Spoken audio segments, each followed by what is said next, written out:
The silver tiger king episode 45 की शुरुआत होती है तो मिस लू सिल्वर टाइगर किंग से कहती हैं कि तुमने पिछले कुछ सालों में ह्यूमन क्लैन को बहुत आगे बढ़ाया है, जिससे हमारी ह्यूमन क्लैन मार्शल सोल पा सकती है। इस पर सिल्वर टाइगर किंग कहता है कि अभी हमें मार्शल सोल तक पहुंचने में थोड़ा समय लगेगा, लेकिन उससे पहले आपको इस मिस्टेक का कल्टीवेशन करना चाहिए। वह कहता है कि ये मिस्टेक बिल्कुल सही है। वह कहता है कि अगर ये मिस्टेक बाहर चला गया तो हम लोग अपनी पूरी हुआंगजिन अकेडमी के साथ मारे जाएंगे, जिससे कोई नहीं बचेगा। वह मिस लू को बताता है कि इससे पहले कोई और इसके बारे में जाने, उससे पहले तुम्हें इसका कल्टीवेशन पूरा कर लेना चाहिए। सिल्वर टाइगर किंग बताता है कि इसका कल्टीवेशन करने के लिए किसी भी इंसान का लॉयल होना बहुत जरूरी है। मिस लू अब इस बुक में लिखी हुई मिस्टेक का कल्टीवेशन करने के लिए तैयार हो जाती है। अब वो जब जाने लगती है तो सिल्वर टाइगर किंग से कहते हैं कि कल से तुम मुझे मिस नहीं बल्कि सिस्टर किंग कह के बुलाओगे। यह कहकर मिस लू वहाँ से चली जाती है। इधर रात को सिल्वर टाइगर किंग अपने रूम में बैठकर कल्टीवेशन कर रहा होता है। वह कहता है कि अभी मुझे पूरा गोल्डन गॉड बोन्स पाने में थोड़ा टाइम लगेगा। वह कहता है कि अगर मैं एक बार गोल्डन गॉड बोन्स पा जाऊंगा तो मेरी ट्रेनिंग स्पीड काफी ज्यादा बढ़ जाएगी, जिससे मैं पर्पल की सिंची का स्टेज कंप्लीट कर लूंगा, जिससे पूरे इंपीरियन स्वान स्किल मार्शल गॉड बनकर सभी के सामने आएगा।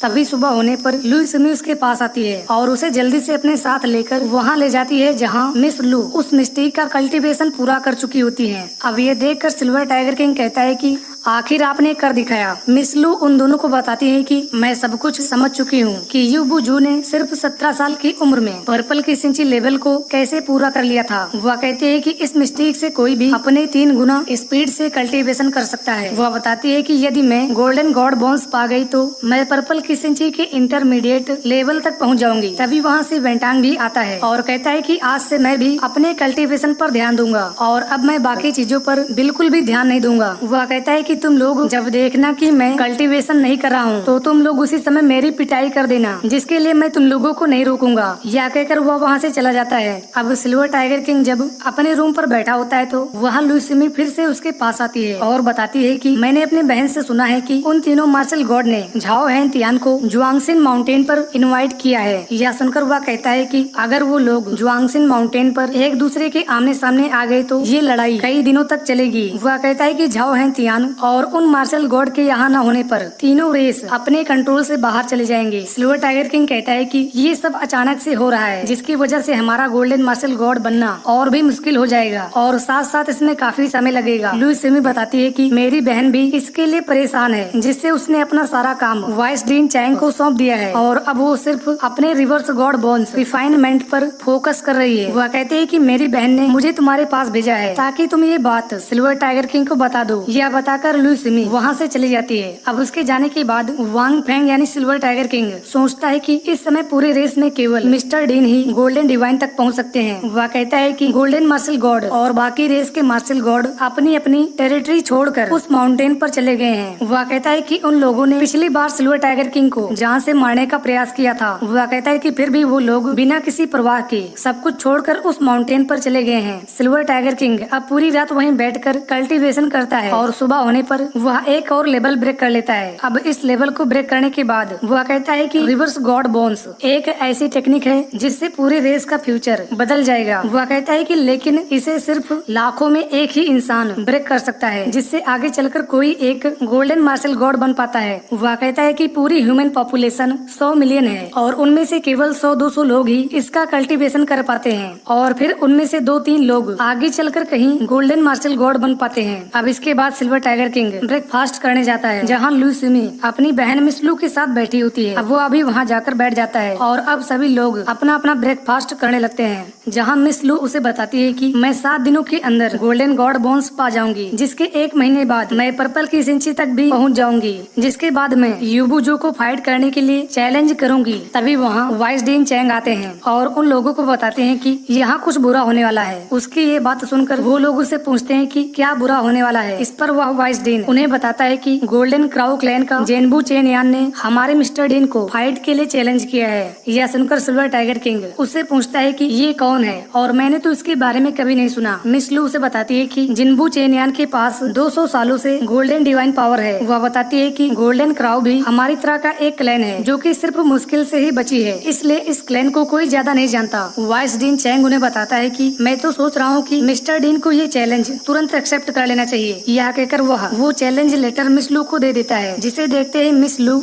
उसे फाड़कर फेंक देती हैं। सिल्वर टाइगर किंग अब सोचता है कि ह्यूमन क्लैन को चैलेंज करना उन लोगों की एक चाल है ताकि वो लोग मिलकर सिल्वर टाइगर किंग को मार सकें। वाइस डीन चैंग कहता है कि मैं जानता हूँ कि मिस्टर डीन इस समय अपने कल्टीवेशन में बिजी हैं, जिससे जिन्बू चेनयान को रोकने के लिए हमारे पास ज्यादा पावर नहीं है। वह कहता है कि मुझे पता है कि वो लोग यहाँ अकेले ही फाइट करने नहीं आएंगे। वह बताता है कि अगर ये बात डेमन और वार्मिंगर को पता चल गई कि गोल्डन क्राउ ने ह्यूमन क्लैन को चैलेंज किया है तो वो लोग भी इसमें शामिल हो जाएंगे। इस पर मिस लू कहती है कि इसके लिए हमें होली सिटी की मदद लेनी चाहिए। वाइस डीन चैंग उसे बताता है कि लेकिन इस समय तो बेई वांग तियान तो होली सिटी में नहीं है और साथ साथ बेई साओ तैंग भी 3 महीने पहले ही कल्टीवेशन के लिए सिटी से बाहर चला गया है। वह कहता है कि इसके अलावा अब हमारे पास कोई रास्ता नहीं बचा। मिस लू कहती है कि हमें ज्यादा चिंता करने की जरूरत नहीं है क्योंकि मैं ये बात मिस्टर डीन को बता दूंगी। तभी एक कबूतर मिस लू को एक लेटर देकर चला जाता है जिसमें उन्हें पता चलता है कि वार्मिंगर क्लैन की लीजी हुआ गोल्डन डिवाइन पावर पा चुकी है और वो अब